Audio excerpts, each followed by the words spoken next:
Recollect, if you will, the very first melody you ever mastered.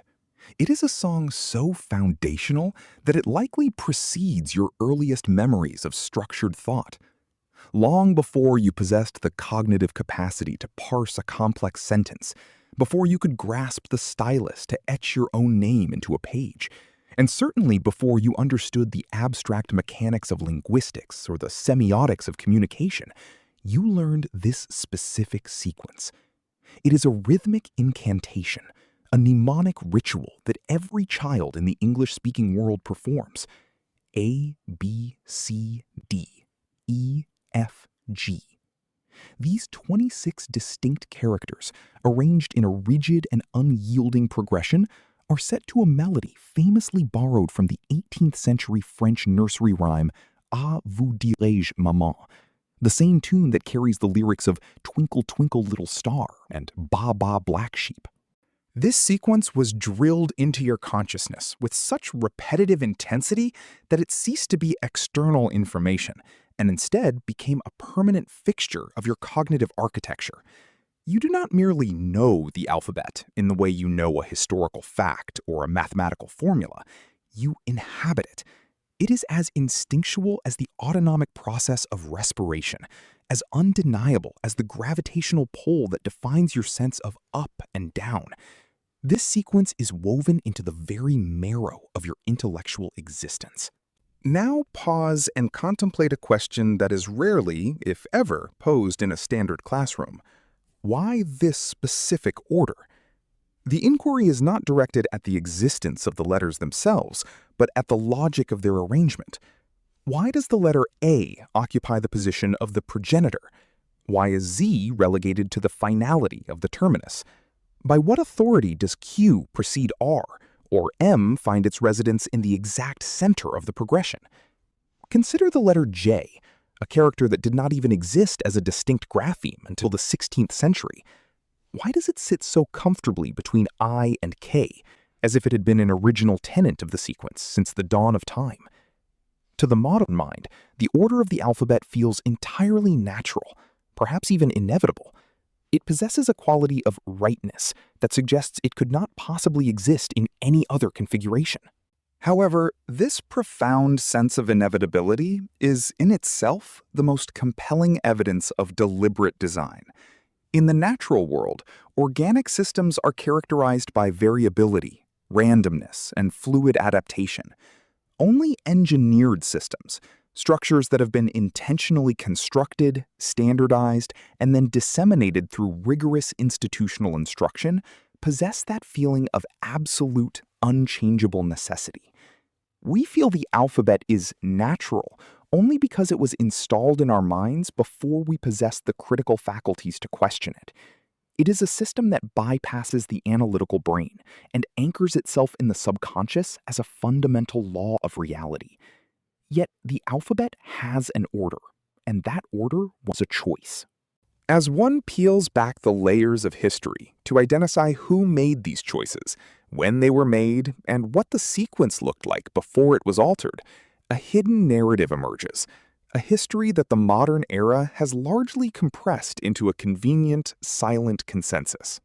To understand this, we must first acknowledge the staggering antiquity of the sequence. One of the most startling realizations about alphabetical order is that while some components are nearly 4 millennia old, others were modified only a few centuries ago.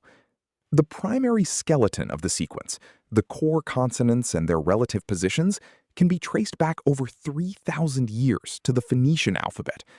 This was the abjad system, the ancestral root of nearly every script used in the Western world today. The Phoenicians established a specific arrangement that was later inherited by the Greeks, who added vowels, modified by the Romans, who tailored it to the Latin tongue, and eventually transmitted through the ecclesiastical and academic structures of Europe into the modern English script. But inherited is a deceptive term, for it implies a passive reception. In truth, the history of the alphabet is a history of active intervention. The alphabet you recite today is not the alphabet utilized by Roman orators, nor is it the sequence copied by medieval monks in their scriptoriums. It is certainly not the version taught in English grammar schools prior to the mid-1700s. The sequence has been a site of constant negotiation. Letters have been annexed, expelled, rearranged, and repositioned at specific historical junctures by specific authorities. These changes were often driven by phonetic necessity, technological shifts, or institutional mandates, yet the reasons for these alterations were rarely explained to the masses who were required to memorize the final product. We are left with a series of questions. What was the original intent of the order, and what were the catalysts for its transformation? The deeper one investigates, the more it becomes clear that the alphabet was not rearranged in a single revolutionary event. Rather, it underwent a series of institutional transformations. Each shift in the sequence corresponded to a shift in the power structures that controlled literacy.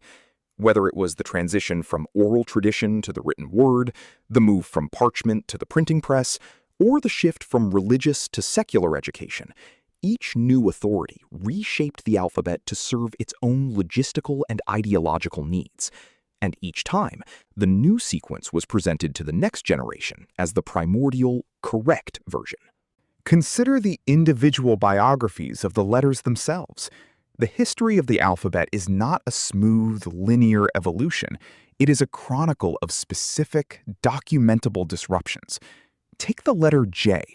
For the vast majority of the Latin alphabet's history, the sound we now associate with J was simply represented by the letter I. In the Roman world, there was no Julius, there was Iulius. There was no Jesus, there was Iesus. The distinction between the vowel I and the consonantal J was not formalized until 1524, when the Italian grammarian John Giorgio Tricio advocated for the split in his work Epistola del Tricio delle lettere nuovamente aggiunte nella lingua italiana. This was an editorial intervention, a conscious decision to expand the character set to better reflect the evolving phonetics of the Romance languages. Over the next 2 centuries, this new letter was gradually integrated into European scripts and eventually inserted into the alphabetical sequence between I and K. This position was not determined by ancient tradition, but by a 16th century linguistic update. Yet we teach it to children as if J had always been the 11th member of the family. A similar story exists for the letters U and V. For centuries, these were not 2 distinct letters, but variations of the same character. The Romans used the V shape to represent both the vowel sound, U, and the consonantal sound, W, or V. The graphic distinction between the rounded U and the pointed V began to emerge in the late medieval period, but it was not standardized for centuries. Throughout the 1400s and 1500s, different scribal traditions and early printers used them interchangeably or placed them in different orders. It was the industrial logic of the printing press that finally forced a consensus. Printers needed a fixed, predictable order to organize their typecases and categorize their work. Eventually, a consensus emerged that placed U before V, or vice versa in some regions, and this arbitrary decision was codified into the educational systems of the West. Then there is the letter W. Its very name, W, betrays its composite origin. It was a medieval invention, created by literally doubling a V or a U to represent a Germanic sound that the original Latin alphabet was never designed to accommodate. It was squeezed into the sequence after V, a placement dictated not by some deep phonetic logic, but by the fact that it was a latecomer to the party, a typographic adaptation to the needs of the English and German languages. Its position at the end of the alphabet is a structural record of its historical arrival, yet we treat its location as a fundamental truth of the universe. The silence surrounding these changes is profound. When you map the modern English alphabet, you realize that a significant portion of its structure was determined by editorial and industrial decisions made between the 15th and 18th centuries. It is not just the new letters, like J, U, and W. The entire concluding section of the alphabet was restructured during this era. The positions of letters that were absent from the Roman original, or those added to capture the nuances of Germanic and Celtic dialects, were finalized by printers, lexicographers, and educators. These individuals were often following the practical constraints of their technology, the layout of a typecase, the organizational needs of a dictionary, or the desire for national linguistic uniformity.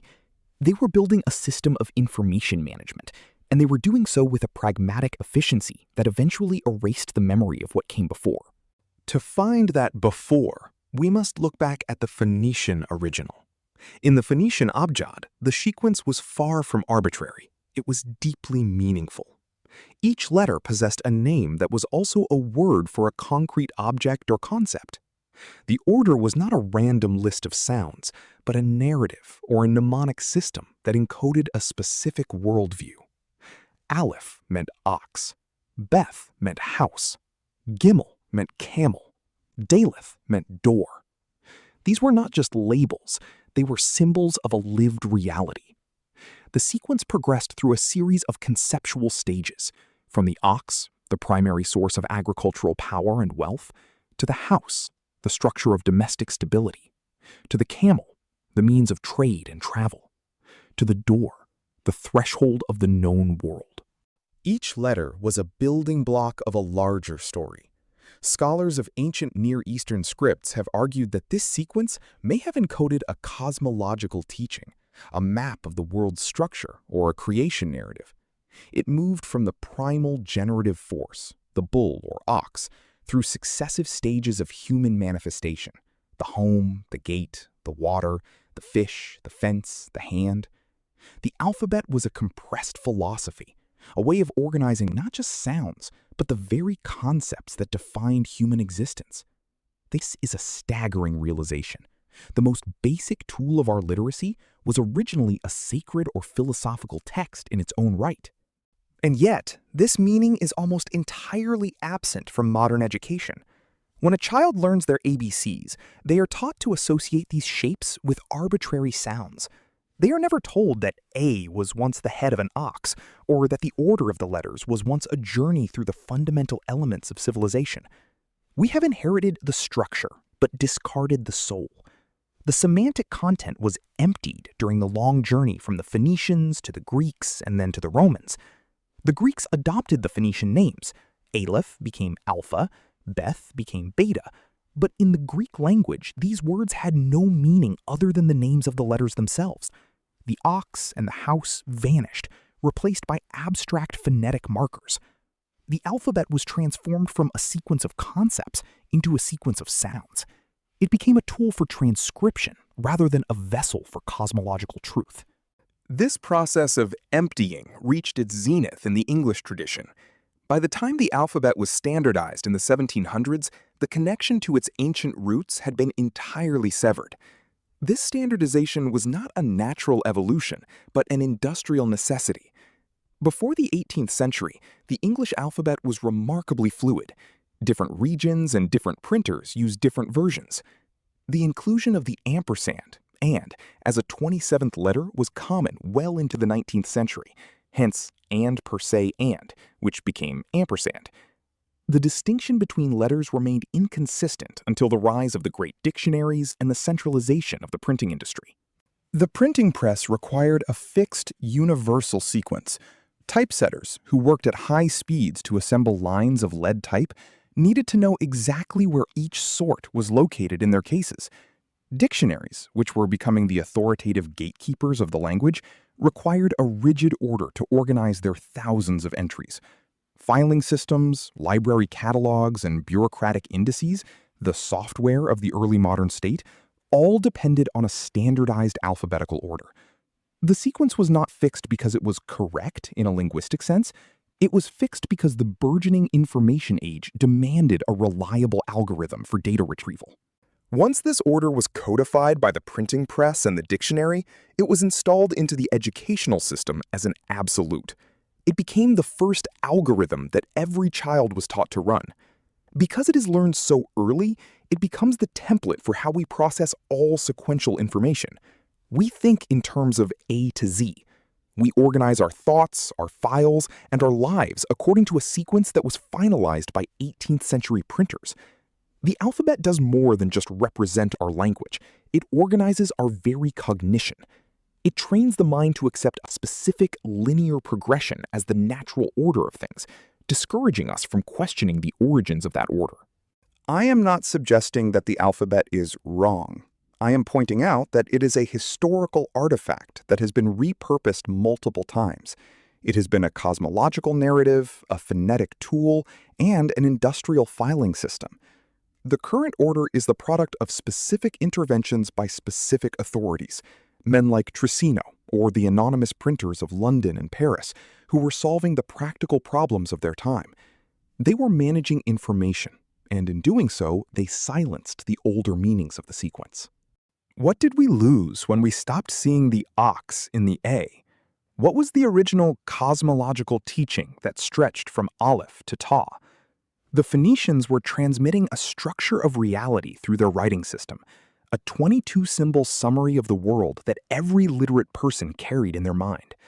When the letter names were emptied of meaning and the sequence became an arbitrary list of sounds, the nature of human literacy shifted. We moved from a literacy of meaning to a literacy of utility. We gained the ability to manage vast amounts of data, but we lost the sense that our very letters were a reflection of the divine or natural order. So, when you next hear that familiar melody, or when you see a child struggling to memorize the sequence, look closer at the letters. See the ghosts of the ox, the house, and the camel. Recognize the J and the W as the newcomers they are, the marks of the printing press and the shifting sounds of Europe. Understand that the inevitability you feel is not a reflection of a natural law, but the success of a 300-year-old educational project. The alphabet is not a fixed feature of the universe. It is a designed system, a piece of cognitive technology that has been edited and re-edited to fit the needs of the institutions that govern our world. The order of the letters is not the order of the world. It is the order of the press, the order of the file, and the order of the schoolroom. We were handed a sequence and told it was the only one possible. But history tells a different story.